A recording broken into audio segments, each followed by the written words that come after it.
it. That's what I'm talking about. Wait. Okay, now, from the beginning. Hit it, boys. Welcome to High School to Higher Ed, a father-daughter perspective, a special Pulse Check mini-series brought to you by Enrollify. I'm Kevin Cavanaugh, an enrollment management professional for nearly 30 years. And I'm Emma Cavanaugh, his daughter, a 10th grader in the middle of high school. This series is about seeing the college admissions process through a different perspective, mine. We'll explore how young people are perceiving college and the messages we're getting from counselors, family, and colleges themselves. By stepping into these early conversations, we hope to offer some real insights for enrollment managers and marketers. Things you can't find in the data, but in real, everyday moments. Let's dive into today's episode. Hi, Dad. Hey, Emma. Looking forward to episode 4 of season 4. 4 squared. There we go. Last episode, we talked about David Muir's interview with Jeff Salango, and brought up some discussion between us about your college experience way back in the good old days. In the dark ages. So that's what we're going to talk about today. Uh-oh. Okay. So let's go back to the 1800s. The 1990s, Emma, not the 1800s. Okay. It does sound like a long time ago when I say it like that, but okay. There's no Common App, no Instagram, or really any social media. And apparently there's a lot of stamps. There were a lot of stamps, and yeah, not even that there wasn't a lot of internet. There was no internet. I mean, the internet didn't even exist yet. That's wild. He's so old. Well, I guess it did. Not that we were using it yet. It was sort of laboratory internet, not something that was widely used by people the way it is now. But anyway, I digress. Go ahead. So, when you were my age, and I'm a sophomore, how did you even know that these colleges existed? Because there's no Google. You can't just search them up. So, how'd you figure that out where you wanted to go?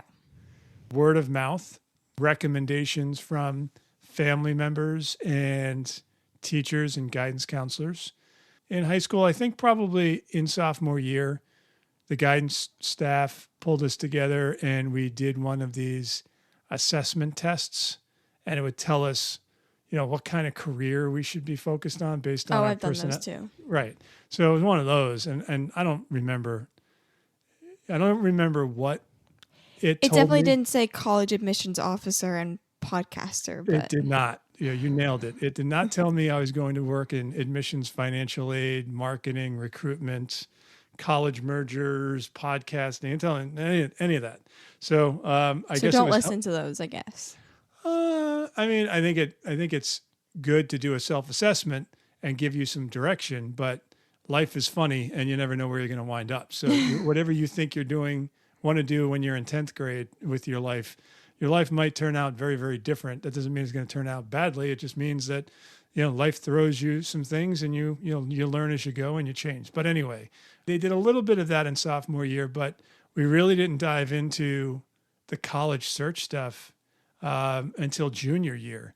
And we really didn't ramp up fully until senior year. So it was much different back then with this, college search and meeting with admissions reps. We did some visits to schools the summer before our senior year, but it was a much more late breaking process, at least back in the day. And to your point about, how we found out about it, I mean, our guidance offices, there was a college office, and I can see it now. When you walk into the office on the right-hand side, there was a big wall, alphabetically ordered, and it had the course catalogs and any brochures that the colleges had sent to or dropped off to the high school. And we could thumb through that alphabetically to find information about schools. And then there was also a book, it was the Barron's book. Well, I don't know if they're the same, but there's a Barron's AP review book too. Same company. Wow, they're old. They've been around for a while.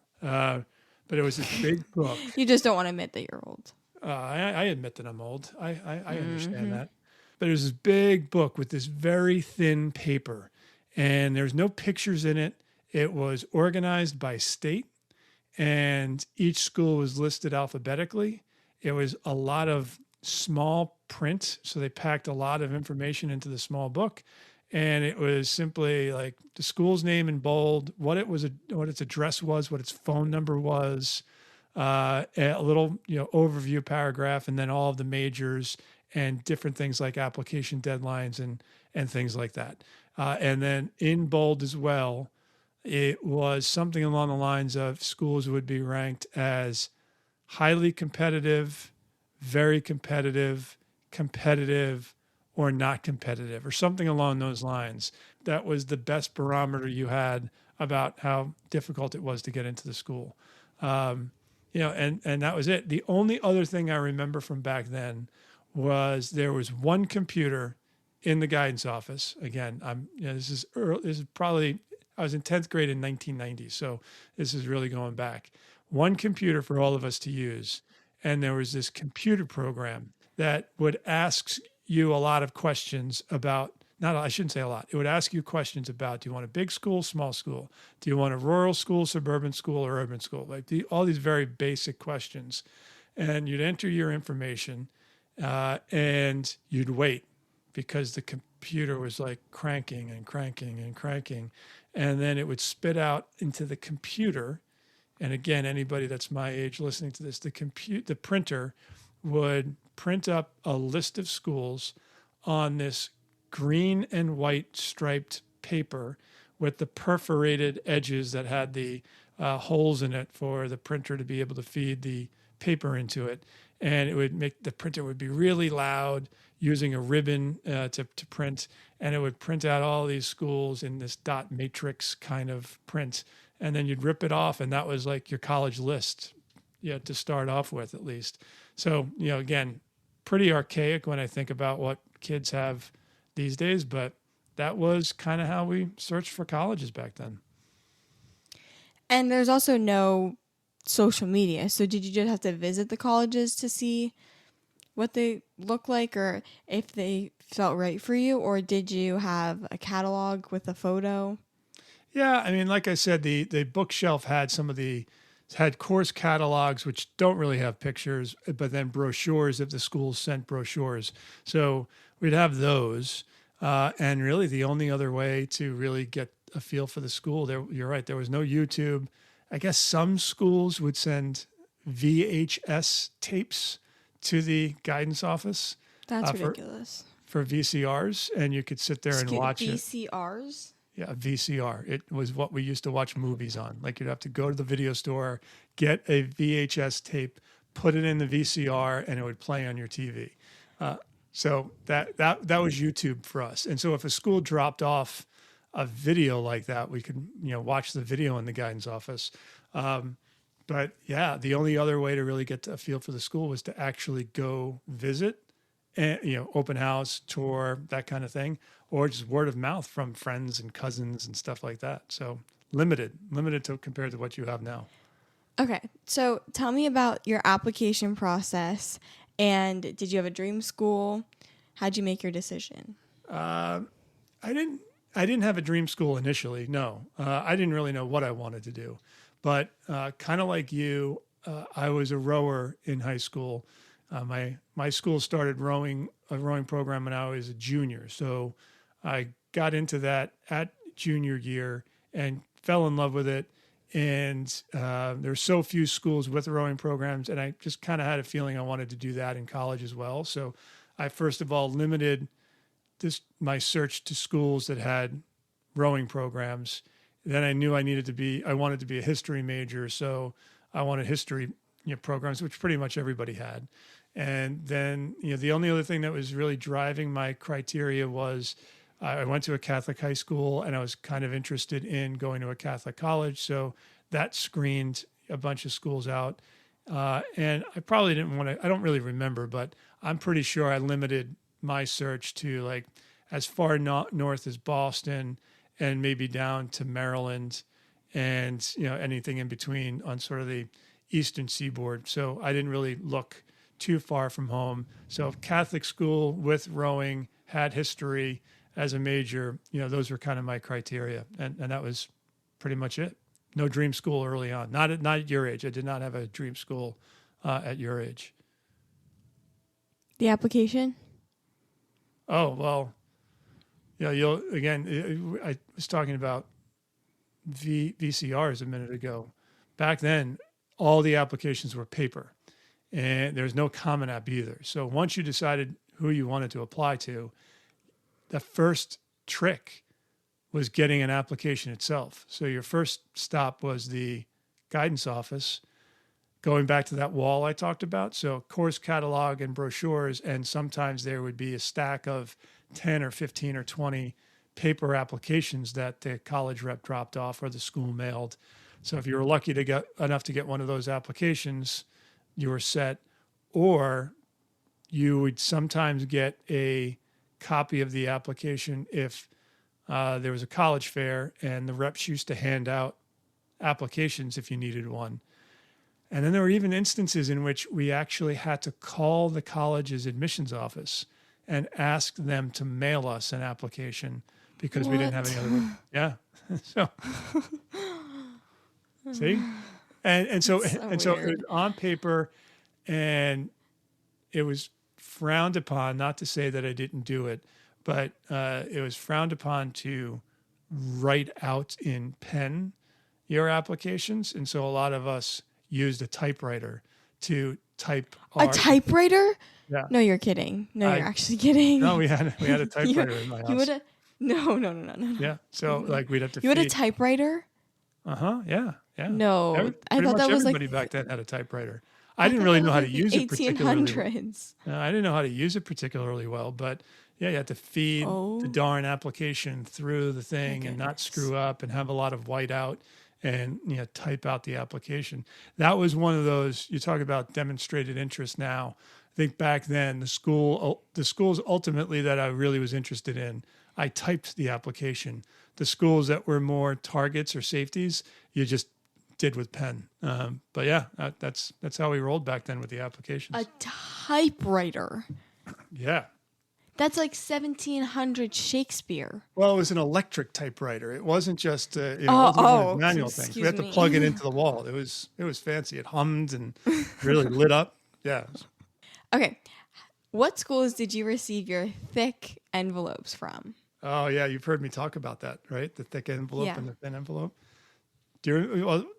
So I won't even. I know we've spoken about this before. So back then, if you got accepted, it would come in a thick envelope. My marketing friends are going to kill me for not knowing the dimensions of the envelope itself, but it would be a really big envelope with congratulatory letter from the Dean of Admissions. That's what everybody's title was back then, not VP of Enrollment. It was mostly Deans of Admissions. And so you'd have your acceptance letter all nice, unfolded in there, and maybe a poster for the school or a brochure or something like that. So you knew from the minute you went to your mailbox when I was your age, if you got into the school before even opening the envelope, if you got a big envelope, you were probably in.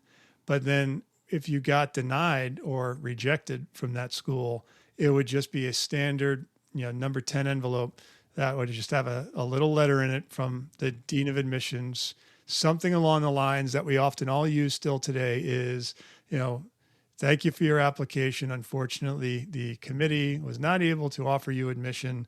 It was a very competitive application year with lots of talented. Everybody says the same thing, and they've been saying the same thing since the dawn of time. But that was the thin envelope. So you kind of knew right off the bat when you opened the mailbox that if it was a thin envelope with a return address from your favorite school, you were out. All right, time for a quick break to share about something big happening this summer. If you're tired of the same old conference buzz and want real playbooks and real momentum, you need to make it to Charlotte, North Carolina for Engage Summit 2026 this June 15th to the 17th.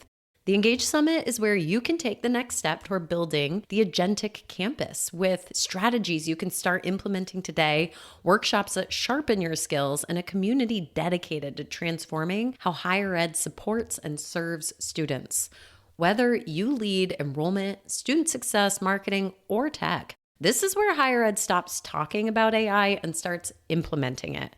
And the best part, Enrollify listeners, you can grab a ticket for 50% off. Yes, I said it, half off. Head to engage.element451.com and use the code Mallory50, MALLORY50. Register now and build what's next. Now let's get back to the show. How many thin envelopes did you get? I don't think I had any. I don't. Oh, Well, and you're all for all. I don't know. How I many think applied to. so. I think so. Here's a bit of my story. I said I didn't have a dream school when I was a sophomore, but when I was a senior, I did fall in love with a school, Manhattan College, and I applied early decision to Manhattan. And I won't get too far into it because maybe this is a good episode for your senior year.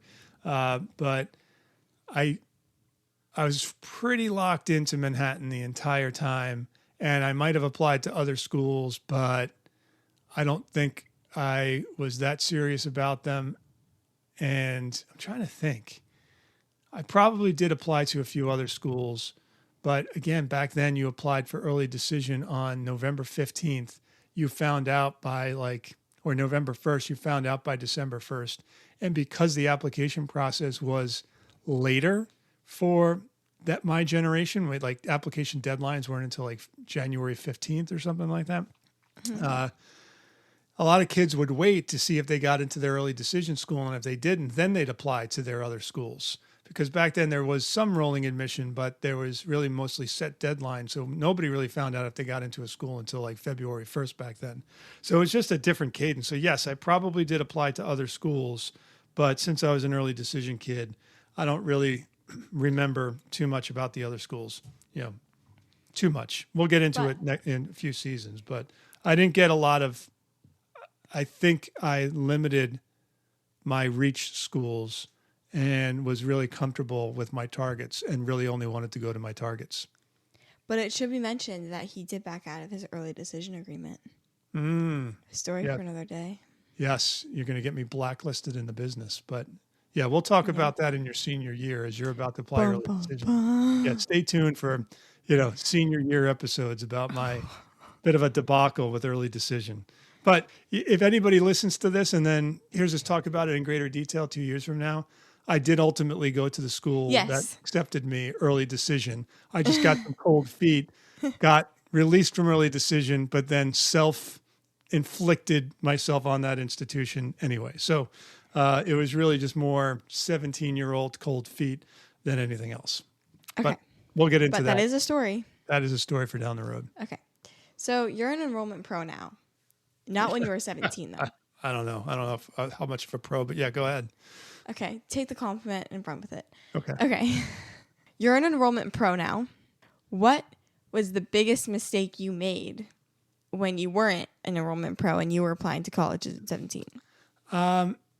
Well, we just talked about it. It was, I fell in love with Manhattan College. I applied early decision. I ultimately went there, got 2 degrees, started my career there. Yeah, I have 2 degrees from Manhattan. I have a bachelor's and master's degree. In history? No, MBA. I don't really think I made a mistake because I'm very, very happy with because you're perfect. No, because I am very happy with the end result. I made a good decision as a 17-year-old. I even met my wife at Manhattan College. So my life was set up quite well based on a decision I made when I was 17 years old. However, if I look back at that time, I really didn't push myself to apply to reach schools. And maybe that was a self-confidence thing, or maybe it was just that I was that comfortable with the school that I found and fell in love with. In retrospect, and I heard this from some of my teachers and guidance counselors, they thought I was underselling myself and I should have applied to more competitive schools, not to knock Manhattan College at all. But that was the only thing that I probably could have pushed myself to apply to other schools, and I chose not to. But I don't know that that's necessarily a mistake because I'm very, very happy with how things all worked out for me. Otherwise, the story that we'll get into when you're a senior about my mild debacle with pulling out of early decision is probably the only other major mistake I made. I think. You're I just don't gonna know. have to stay tuned. Yeah, stay tuned. I'll have to think about that a little bit more. Obviously, so much has changed since then, but you were still a teenager, and I'm a teenager now. So what's one thing that is the same as it was back in the good old days? Well, there's an excitement to this. I think it was exciting for us back then, and it's exciting for all of you now. You're flying the coop for those of you that are looking at colleges, especially those that are looking to go away, like you are, like to have a residential experience. So it's exciting.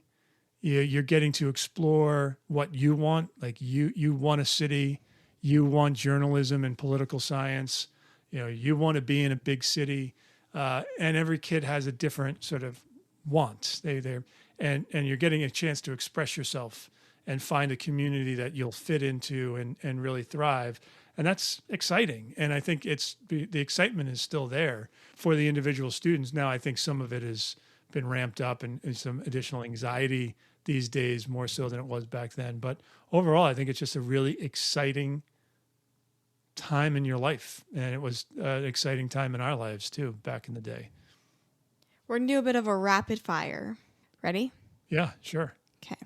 What was the most embarrassing thing you did during your college search, other than backing out of your early decision? I'll never forget this. When we were visiting colleges, we visited Siena College.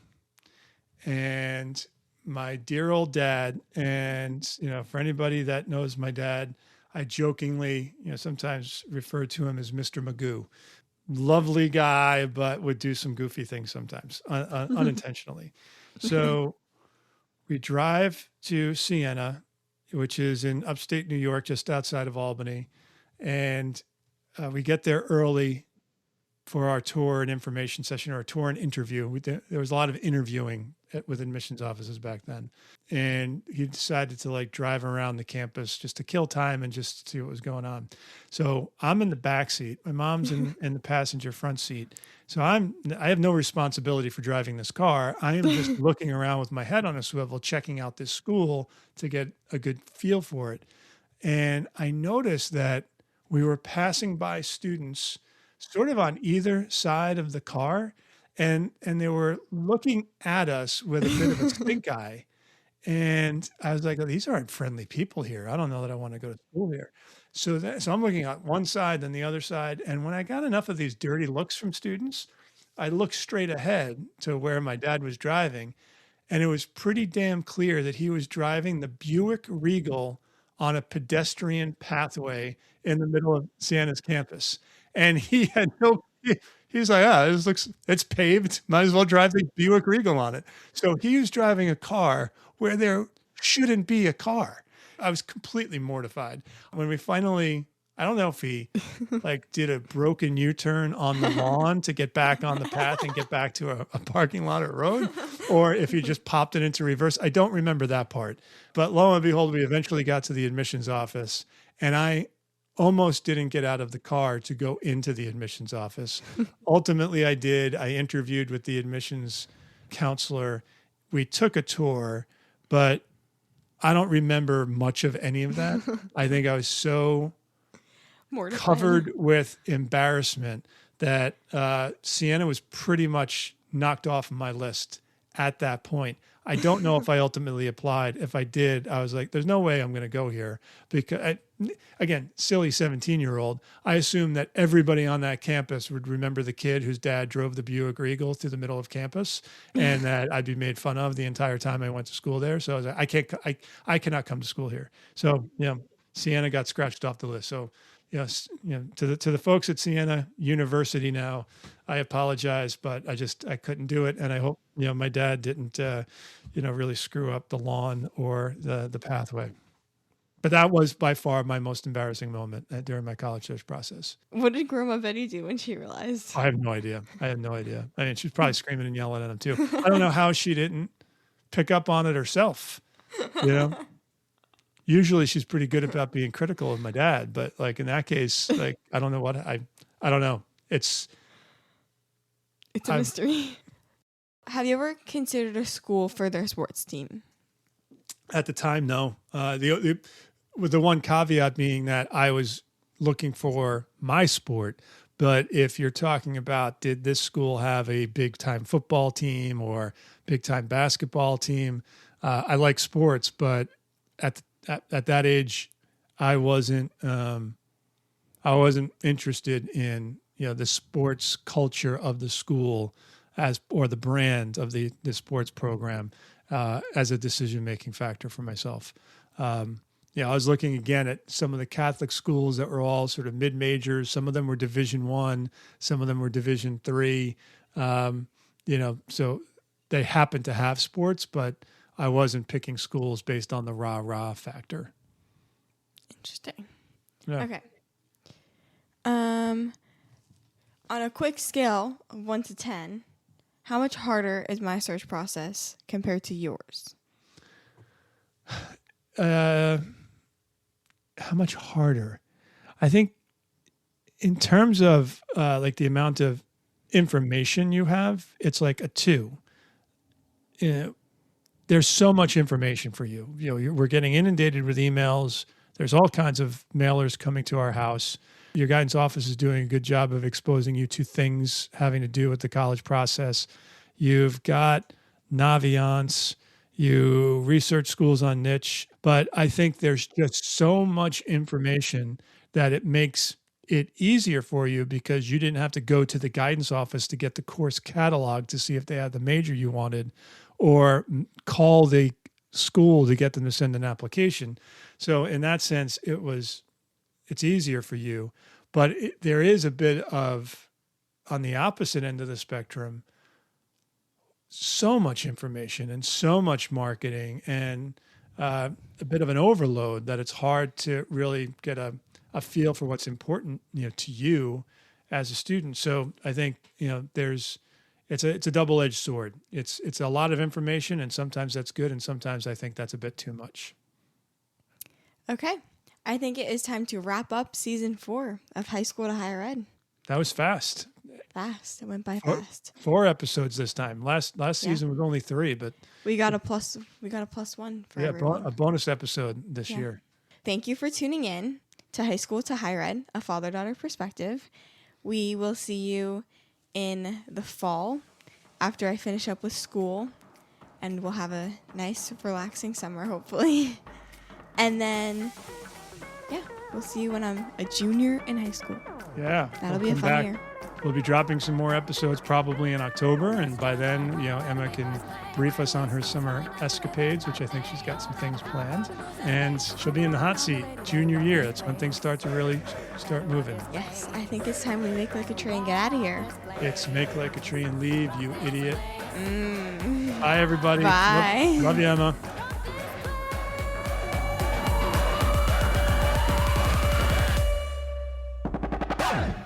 The Higher Ed Pulse is part of the Enrollify podcast network. If you like this podcast, chances are you'll like other Enrollify shows too. Our podcast network is growing by the month, and we've got a plethora of marketing, enrollment, and higher ed technology shows that are jam-packed with stories, ideas, and frameworks, all designed to empower you to be a better higher ed professional. Our show helps higher ed marketers and admission pros find their next big idea and features a selection of the industry's best as your hosts. Learn from Brian Gross, Eddie Francis, Jenny Lee Fowler, and so many of your favorite leaders in higher ed. Enrollify is made possible by Element 451, the next generation AI student engagement platform, helping institutions create meaningful and personalized interactions with students. Learn more at element451.com.